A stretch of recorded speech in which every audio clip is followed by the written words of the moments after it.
Welcome to Urban Connections, a show about the urban environment and its impacts on people's physical and mental health.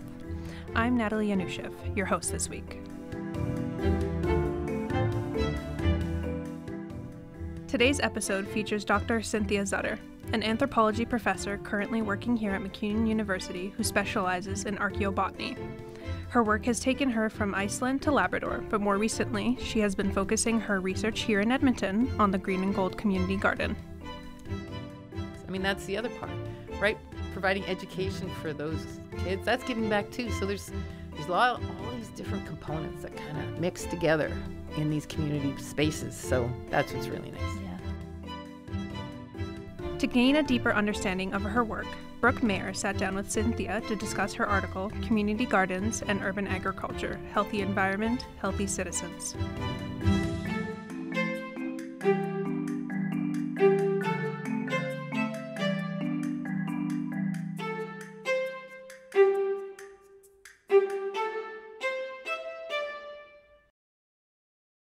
Hello everyone, my name is Brooke Mayer. Here with me today is Dr. Cynthia Zutter. I think today we're going to focus mostly on yours and Ashley Stoltz's article, the Community Gardens and Urban Agriculture one. Let's just start off with why you chose to focus on community gardens in urban spaces for that research. So it's a really personal connection. I started working at the Green and Gold Community Garden about 14 years ago because another colleague here at MacEwan University used to go there. So she invited me along and I've been hooked ever since. So essentially the Green and Gold Community Garden has become my most important charity that I can contribute time to.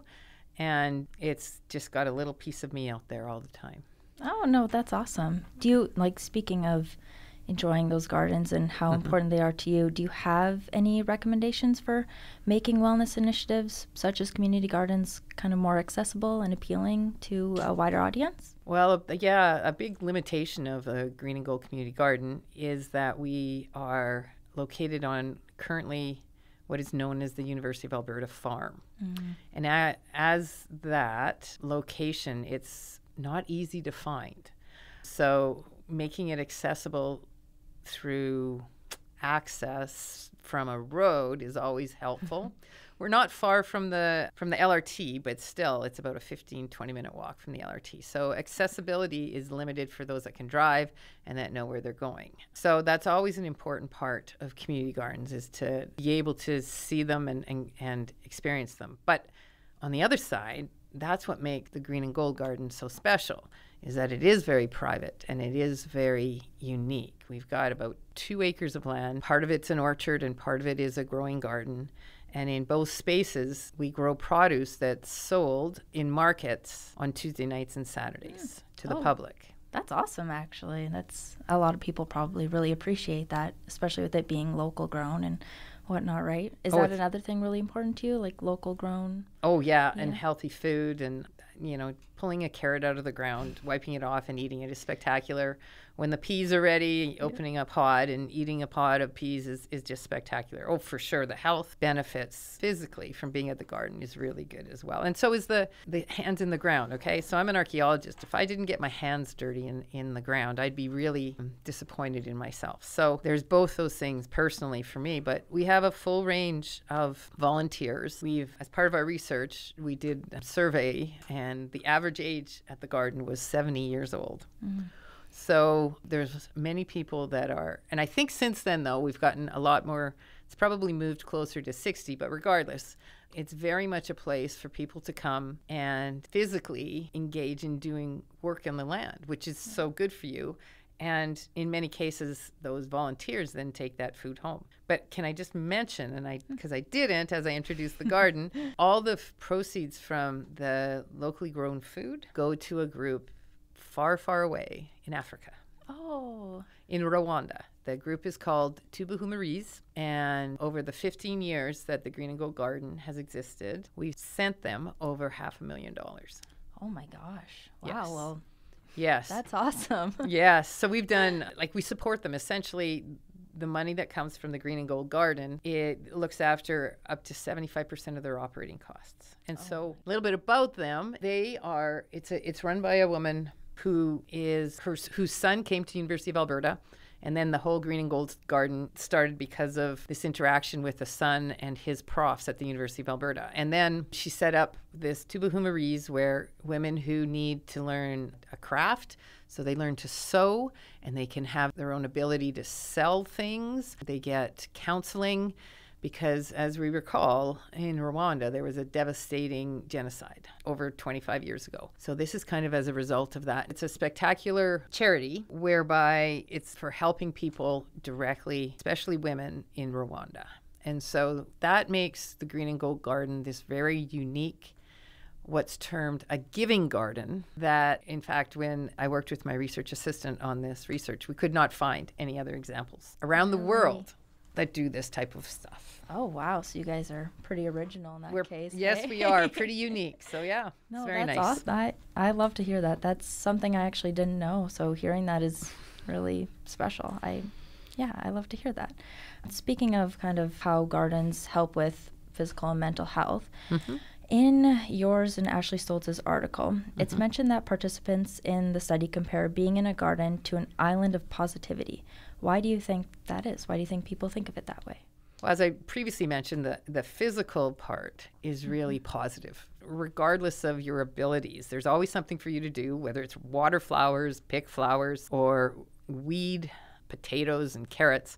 Just being outside and being in a form of nature. I mean, this isn't being in the mountains, but it's a form of nature and things growing around you. It just makes you feel good to be there and to go through the whole stage of planting, watering, and picking. It's amazing how you connect to this idea that, wow, our food comes from the ground. It doesn't come from a grocery store. And so, there's that part of it. But then, I think one of the main reasons we have over 150 volunteers who keep coming back year after year, and they came through COVID.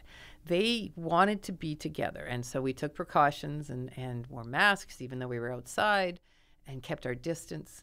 But it's the community. We have a very strong bond with each other. We have spectacular conversations over weeding, right? Or picking, right? We're going to be digging carrots and beets this weekend, and I'm sure I'll hear about stories of people's travels or people's grandkids or people's dogs, all kinds of things. So I'm part of it. I guess we create a community where people are always welcome. Volunteers are welcome any time of the year to come and help with the garden. The more the merrier, the less work there is, the more hands there are. So it's a very welcoming place where I chose it specifically because there's no demands on your time. If you can give a half hour, that's all that's needed. That's great. If you can give 5 hours, that's great. Whatever you can give is always welcome. There's nobody saying, sign this when you come in and sign this when you come out. It's a very open door access to an environment and all that. So that's social, right? And that's physical, and that brings you to that happy space, right? So, there's all those things that kind of pull it around that make it seem like a really important island of positivity, if that's how we want to describe it. Yeah, so you kind of think all the mental part of it, the physical part of it, the social part of it, they're all kind of interconnected when you go to these gardens because you're getting kind of a benefit of all of them going together. Yes. Yeah, that makes sense. Yeah, that makes sense.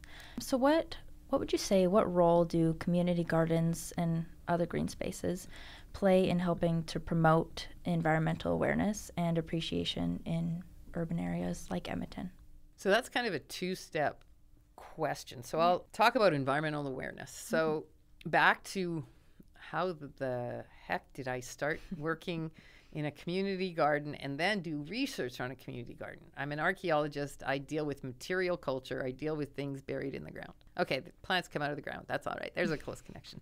But talking to people, interviewing people, and analyzing interviews, those are very different skills that I've learned through this whole process. But part of my reason for being an anthropologist is I was drawn to this idea of people and their environment and how we create our environments and what environments we create and why. So I know we are all sitting in buildings in an urban concrete center, but those other parts that we hold on to, that we preserve. I mean, the River Valley in Edmonton's a spectacular place. It's green, it's barren in the winter, it's accessible for everybody. And so those kinds of preservation of those green spaces, I think, are really important. But specifically, community gardens. I mean, community gardens range in size from what I'm talking about of 2 acres, and there's a number of those gardens around the city, to what MacEwan has put together, which is a number of garden boxes that are sitting outside an entrance place here. So they range in size, but I think the benefits of understanding that whole process of plants in the ground, food for a person, energy that makes you feel good is a whole big feedback circle. And so for me, that's where community gardens come to play. And they provide so much background that I don't think a lot of people realize when they go to the garden. Like, you could talk to our volunteers and some of them say, I just like being here. And they just like being there, right? And they can like being there because it's a green space. They can like being there because it's a garden. They can like being there because of the people. So I think all those things are important. And environmental awareness, everybody learns at this community garden. And I think at most of the larger size community gardens, there's this educational aspect. Because again, when you're telling stories when you're weeding or when you're planting and you're talking about, well, you know, my grandmother used to have all these plants in her backyard and this is how she did hers. Well, my grandfather used to do it this way. So those stories and those legacies and that whole connection that you start making with the land and the environment is really important in community spaces and in community gardens specifically, because they have an outcome on the other side. So that's where I think both the environmental awareness and then more specifically the whole idea of a green space is really important to have. Yeah, no, that's a great answer.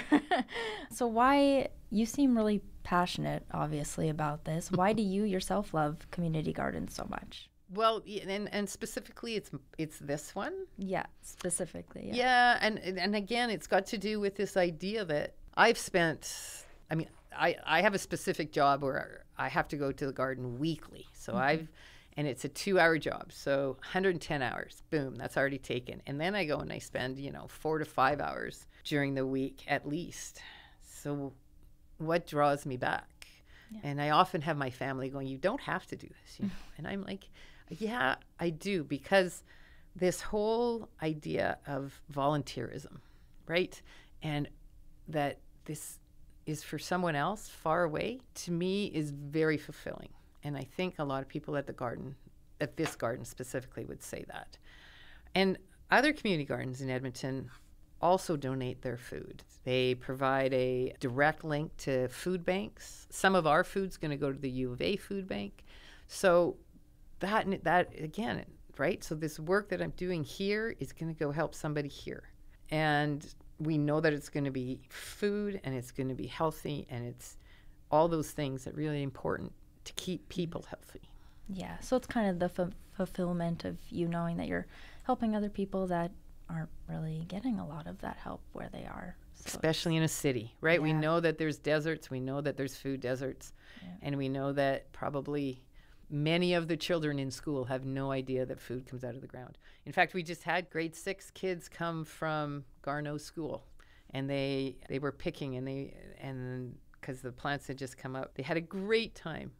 We did it over 2 days. I mean, that's the other part, right? Providing education for those kids, that's giving back too. So there's all these different components that kind of mix together in these community spaces. So that's what's really nice. Yeah. Is there anything else that you would like to add? Well, you can tell I'm so passionate. I could talk about this Yeah. forever. So Anything else major? Anything else major? Other than encouraging people not only to go themselves, but to take their kids to any type of farm.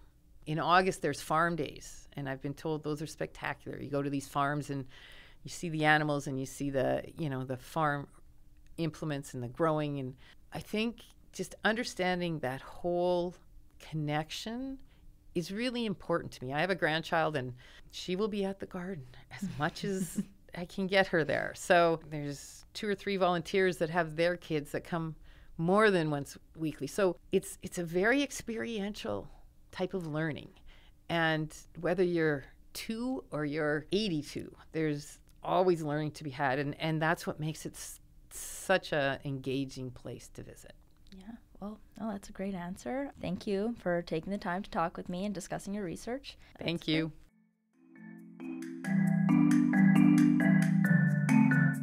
Now, let us take a first-hand look at how the Green and Gold Community Garden works. One of our producers, David Slater, got the chance to visit the community garden, and while there, chatted with volunteer and rodent manager Ron Ferris.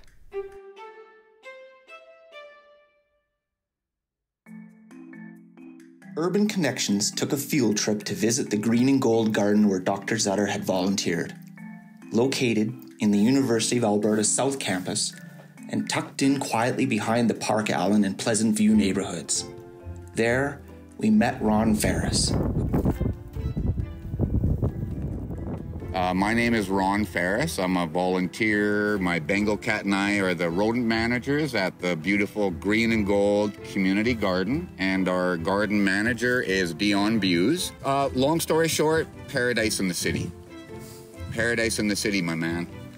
What's important in an urban environment with a Green and Gold Garden? Well, I guess sustainability is a big word, right? But the most important thing here is all proceeds, every penny goes to the women in Rwanda. So it's good you're a journalist and you know about the genocide. In 1994, 800,000 people died at least. So we work our butts off out here. People get exercise, they make friends, they learn more about healthy food. It is just beautiful out here. You eat the healthy food, you feel good. Then you end up telling your neighbor, hey, come on out here. Or you buy something, you share, like a garlic. We have the best garlic in Canada here, big time. So you come out here, you eat one garlic or try an onion and you're hooked. And then you're coming out here. And like I said, paradise in the city right here.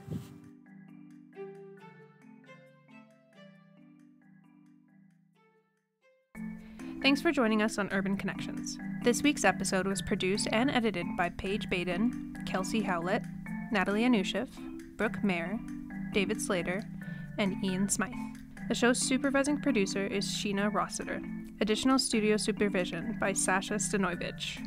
This episode was produced as part of the BCSC 302 online content production course in the fall 2024 semester. The course is part of the Bachelor of Communication Studies program in the Department of Communication at MacEwan University. The show is a collaboration between the Department of Communication and the Research Institute for Urban Wellness at MacEwan University. The show was edited and produced out of the MacEwan Media Production Studio. Our theme music is called Creativity by Kaylee Lambert.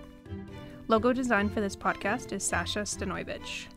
And I'm Natalie Anushev, your host for this week's episode. This podcast was recorded on Treaty 6 territory, the traditional and ancestral territory of the Cree, Dene, Blackfoot, Saulteaux, and Nakota Sioux. We acknowledge that this territory is home to the Métis settlements and the Métis Nation of Alberta, Districts 9, 10, and 11 within the historical North Saskatchewan River Territory. Don't forget to subscribe to Urban Connections on your podcast app. Please leave a review and a rating. It really helps people find the show.